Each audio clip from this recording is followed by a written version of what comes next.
ఇవాళ నేను చేయబోయే కర్రీ చికెన్ కర్రీ అండి. చికెన్ మంచిగా వాష్ చేసుకొని పక్కన పెట్టుకోండి. ప్యాన్ పెట్టుకొని ఆయిల్ హీట్ అయ్యాక కరివేపాకు యాడ్ చేసుకోండి. కరివేపాకు యాడ్ చేసుకున్న తర్వాత మనం కట్ చేసి పెట్టుకున్న ఆనియన్ యాడ్ చేసుకోండి. ఆనియన్ యాడ్ చేసుకున్న తర్వాత కొంచెం మొత్తం మిక్స్ చేసుకోండి. కొంచెం కలర్ చేంజ్ అయ్యే వరకు ఉంచుకోండి. అలాగే నెక్స్ట్ టొమాటోస్ యాడ్ చేసుకోండి.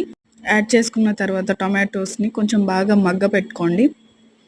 టమాటోస్ అనేది బాగా మగ్గాలండి. అప్పుడే మనకు గ్రేవీ అనేది ఎక్కువ వస్తుంది ఏ కర్రీలో అయినా. కొంచెం అల్లం పేస్ట్ యాడ్ చేసుకొని మొత్తం మిక్స్ చేసేసుకోండి. చూడండి ఈ టైప్ వస్తే సరిపోతుందండి. మనం క్లీన్ చేసి పెట్టుకున్న చికెన్ మొత్తం యాడ్ చేసేసుకొని మొత్తం మిక్స్ చేసుకొని కొంచెం సాల్ట్ కొంచెం పసుపు యాడ్ చేసుకోండి. వాటర్ ఏం యాడ్ చేయొద్దండి ప్రజెంట్. మొత్తం మిక్స్ చేసుకొని కొంచెం మూత పెట్టుకోండి. చికెన్లో ఉండే వాటరే సరిపోతుందండి. వాటర్ ఏం యాడ్ చేయదు ప్రజెంట్ అయితే. నెక్స్ట్ మళ్ళీ మూత పెట్టేసుకోండి.